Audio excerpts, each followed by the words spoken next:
I wonder what kind of a poor family she's from. I will never let my son marry someone like you." With those words, my fiancé's mother suddenly poured a glass of champagne on me. Startled, I look around and saw his sister laughing in a vulgar manner. "How do you like your first champagne shower?" "It's the most luxurious use of it, isn't it?" Angry and trembling, I was approached by my parents. "Let's go home." "Yeah." "Well then, maybe we will let go of everything." My single remark silenced the room. My name is Angel, a 34-year-old accountant. I am currently in a relationship with a man named Patrick. We met through a friend's introduction. For some reason, she was absolutely convinced that Patrick and I would hit it off. Upon hearing that, I decided to meet him. At the time, I had just broken up with my boyfriend of 5 years and was feeling quite downhearted. I thought I didn't need another romantic relationship in my life. But my friend kept encouraging me to embark on a new romance, and I made up my mind to do so. And so, Patrick, my friend, and I met up. The first impression was neither particularly good nor bad, just average. He had a simple fashion sense, and his hairstyle was natural without being overly styled. While he exuded cleanliness, he wasn't the type I would normally be attracted to. Based on my previous experiences, I had tended to choose partners who had a slightly flashy vibes, with trendy clothes and hairstyles that clearly showed their sense of fashion. So initially, I wasn't particularly drawn to Patrick. I wondered why my friend had introduced him to me in the first place. However, as we continued to have meals together, his thoughtful nature caught my attention. "Would you like another drink?"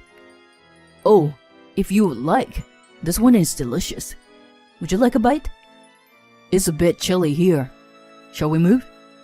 I had never been shown such consideration by the man I had dated before. Looking back now, most of my boyfriends had a mentality of as long as I'm fine. In contrast, Patrick was very refined, and even his way of speaking was polite, giving off an impression of a good upbringing. Considering that I was already approaching 30, maybe it would be better to pursue a relationship with someone like him. I exchanged the contact information with Patrick. First, I wanted to become friends and get to know Patrick better. After that, we started exchanging messages frequently. In the midst of that, he invited me out for a meal, and we went on several dinner dates together. The time I spent with him turned out to be unexpectedly enjoyable. It was a strange sensation that I had never experienced with my previous boyfriends. It was a feeling of being at ease and finding happiness in being able to trust someone. And gradually, I felt myself becoming more and more attracted to him. He continued to make proactive moves afterwards. After about 6 months since we first met, we officially started dating. Unlike my previous boyfriends, our relationship was peaceful and enjoyable. Oh, I miss him so much. There were many times when I found myself thinking about Patrick out of the blue. He treated me like a princess. I never thought I would feel so happy to be cherished like this. As time went on, we didn't grow tired of each other or focus on each other's flaws. I used to think that's just how relationships work, that they had their ups and downs. But with Patrick, the more time we spent together, the deeper our happiness seemed to become. We continued our relationship smoothly, and before we knew it, 3 years had passed. I'm glad I introduced Patrick to you, Angel. You look so peaceful. Ah, my family said the same thing. They used to say I had intense eyes and looked angry all the time. But now, they say I look like a saint. That's funny. But I'm really relieved to see how happy you are. Yeah, thanks. Actually, I have another announcement to make. What is it? My friend looked at me with wide eyes, curious to hear the news. With a smile I couldn't contain, I shared the news with my friend. Patrick proposed to me the other day. What? Really? Finally! Yes, we're getting married. My friend's excitement grew as I nodded in confirmation. Congrats! That's amazing! Thank you. I'm incredibly happy. We'll have a wedding ceremony, so please come. Of course. I'll definitely be there. Yes. Recently, Patrick proposed to me, and we have decided to get married. I was extremely happy and immediately shared the news with my friend. Thanks to her introduction, I was able to be with Patrick like this. Afterward, I quickly informed my parents about the marriage. They were very happy and blessed my marriage.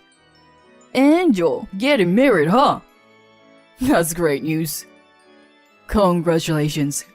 Let's celebrate right away. Yes, we should celebrate. Saying that, my parents prepared a lavish dinner. I was thrilled to be able to share the joyous news with my parents. A few days later, Patrick and I visited my parents' house again, this time with him. I have come to seek your approval for marrying Angel. Hi, we're Angel's parents. Thank you for coming today, Patrick. My parents were impressed by his polite greeting. They really liked him. Both of them had big smiles and blessed our marriage. And even after he left, my parents continued to praise him. Patrick is a remarkable person. Yes, he's so natural, yet he gives off a sense of reliability. It's no wonder he is the son of a company president. He's well-mannered. In fact, Patrick's father is a wealthy businessman who has been successful for generations. But Patrick himself never flaunts his wealth and has a down-to-earth sensibility. Both my parents and I highly evaluated him for that. I'm sure he will be a kind and wonderful husband even after we get married. For now, I'm glad that my parents approved of our marriage. Afterward, we plan to visit his parents' house and introduce ourselves. However, it turned out that his father was going on a business trip abroad for about 3 months. So we decided to visit them once his father returned. Babe, what's your family like? I thought I would ask various questions before going to greet them. But when I asked, Patrick seemed a bit puzzled. My father is a truly respectable and wonderful person, but my mother and sister are a bit eccentric, you know. Really? In what way? It's like they constantly brag about their wealth. Their attitude towards people around them is terrible. I've always hated seeing that since I was a child. My mother would make derogatory comments about other moms, and I was always worried about being excluded by my classmates. My sister is also arrogant and has hurt many men. She has this sense of entitlement, expecting to be treated and showered with expensive gifts. Wow, that's extreme. It must be challenging. It's really troublesome. What's even worse is that they don't think what they did to hurt and distress others was wrong. Listening to him talk about his family, I started feeling quite nervous. I wondered if his mother and sister would like me. To be honest, I'm not fond of people who judge others based on appearances or titles. But I won't know unless I meet them. Despite my anxiety, I made up my mind to meet his family without prejudice. And finally, the day came when his father returned from his business trip and we would meet his family. His father suggested that it would be a good opportunity for both families to have a formal introduction. so my parents also joined to meet them. Having my parents there with me was reassuring. Nice to meet you. I'm Angel. These are my parents. We greeted them politely, making sure to be respectful. Well, welcome. Please, come inside. To our surprise, it was Patrick's father who welcomed us into the house. I was expecting his mother to greet us at the entrance, so I was slightly taken aback. Only Patrick's father was there to welcome us at the front door. I wondered if his mother and sister were out somewhere. With that thought in mind, my parents and I were guided to the living room. I had thought Patrick's family home looked stylish from the outside, but the interior was even more impressive. This is my wife and daughter Blair. Good to see you all. Hi, I'm Blair. Nice to meet you. This is my parents. We greeted them respectfully, just as we did before. But Patrick's mother and sister looked me up and down and chuckled dismissively. Meh. So plain. Yes. I wish you were wearing at least some high-end brands. Was this the troublesome aspect of Patrick's mother and sister that he mentioned? I was taken aback and surprised that they would say such things right off the bat. Come on. What's both of you suddenly saying that? Whatever. What clothes someone wears shouldn't matter. Oh, what are you talking about? It's quite important. You can tell someone's status by their clothes. That's right. Well, first impressions are a veil. Like poor people trying their best to buy slightly better clothes, but still giving off that vibe. Blair, what are you saying? That's disrespectful. Patrick's father got angry at Blair's rude remark. Thanks to him, they stayed silent for a moment. This occasion not only involved the announcement of our marriage and greetings, but also served as a meeting between both families. We were supposed to have a dinner together. As we took our seats, there were plenty of delicious-looking dishes laid out on the table. Being a food lover, my eyes sparkled as I looked at the food.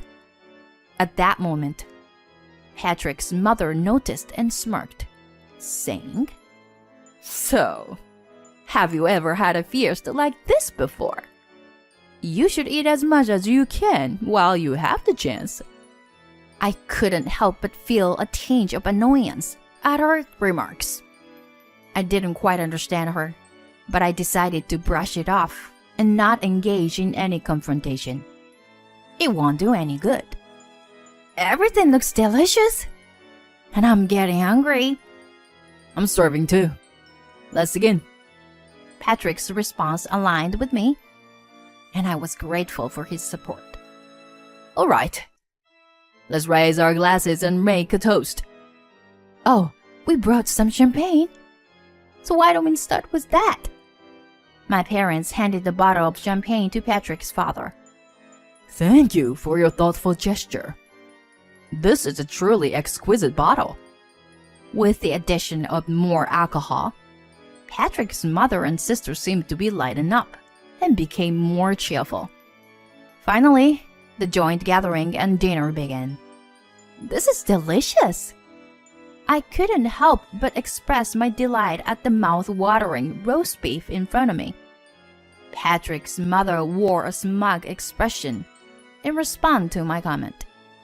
What, of course? We ordered this luxurious roast beef from a high-end gourmet shop. I'm sure you've never even heard of this place, have you? No, I haven't. Their consistent need to boast and show off was becoming quite tiresome. As the meal progressed, Patrick's mother and sister started drinking more and more, and their behavior became increasingly worse than before. They were clearly intoxicated, and their attitudes took a turn for the worse. Seriously, what does Patrick see in a girl like her? She doesn't seem to have any money. And her looks are just average. Well, that's true. This boy has always had poor judgment. It's because you dress so plain and cheap that you attract low-quality women. And if they find out his father is a president, they'll do anything to marry into his family. Will you both please stop it? Angel is not the kind of person who would make a decision based on such things. Patrick. I had reached my limit of anger towards his mother and sister. But when Patrick stood up for me, it helped me regain some composure. However, his intervention only fueled his mother and sister's anger even more. Oh my! I wonder which poor person is responsible for making Patrick oblivious like this. That's right. I would never let someone like you marry my son. And then, in the next moment, Patrick's mother poured champagne over me. Everyone, including myself, was shocked. And upon seeing this, his sister burst into laughter. How do you like your first champagne shower? I bet you've never experienced such luxury before. A moment of silence fell over the room. Hey! What are you doing? Patrick's father hurriedly intervened and stopped the commotion. Then Patrick quickly brought a towel and handed it to me. I wiped my wet hair and clothes while glaring at Patrick's mother and sister. As I trembled with anger, my parents stood up and spoke to me. Let's go home. Yeah, I agreed with my parents' words and stood up. Oh, if you were leaving, does that mean you were calling off the wedding? Who knows? But maybe we'll let go of everything. Upon hearing my words, Patrick's family became unsettled. Wait, Angel? What do you mean by letting go of everything? Are you saying we should cancel the marriage? Patrick, let my father explain. I said that, and my father began to explain. Let's put the marriage aside for now. It's about your father's company. Actually, my father, Angel's grandfather, is the majority shareholder. Huh? So my father has the right to fire someone or interfere in the management. What are you saying? I could ask my father to remove the current president. That's... Well, it depends on the attitude of your wife and daughter, I guess. When my father said that, Patrick's father started trembling. I'm terribly sorry. My wife and daughter. I will cut off all family ties immediately, so... Wait, what are you saying? Shut up. I can no longer tolerate your arrogance. I won't let you do as you please anymore. What are you talking about? Divorce? What? You... How could you? Daddy! Patrick's mother was suddenly faced with the prospect of divorce, and her face turned pale. If you abandon me, where else can I go? Who knows? You can go out and get a job or something. Blair, you should leave this house too. We can't continue pampering you like this. Both of you, pack your things and leave immediately. Patrick's father erupted in anger and shouted all at once. Everyone present understood that he was serious about what he said. Patrick's mother and sister pleaded desperately while looking pale. And then they kneeled down and apologized to us. I'm sorry. Please, forgive me. I don't know. Or are you only saying that because you want to save yourselves? You don't feel a shred of remorse towards us, do you? After I firmly stated that, Patrick continued. I want to marry Angel. If it means kicking you out, I gladly do it." Upon hearing her son speak like that, Patrick's mother and sister turned even paler. Then Patrick's father spoke up. "I apologize. It's unfortunate that things turned out this way after you came all the way here today. We will arrange another opportunity for a meal at a later date. So please go home today." Patrick's father repeatedly bowed his head to us until we left the house. The next day, we received a call from Patrick, informing us that his mother and sister were kicked out. In response to that, we decided not to dismiss Patrick's father, and we were immediately told that he wanted to meet both families again. This time, we agreed to have a meal together at a restaurant, and we all enjoyed the dinner. And then, Patrick and I got married successfully. By the way, as for the subsequent event involving my mother-in-law and sister-in-law, my mother-in-law was served with divorce papers by my father-in-law, and they divorced. Currently, they are living as freeloaders in a relative's house while working to earn a living, including the household chores they used to leave to housekeepers. However, both of them still have their extravagant spending habits and continue to accumulate debts while buying luxury brands. Do they realize the dire consequences that lie ahead if they continue like this? It's undoubtedly a tragic outcome, but it no longer concerns us. I intend to cherish my husband, my parents, and my father-in-law and live a happy and peaceful life.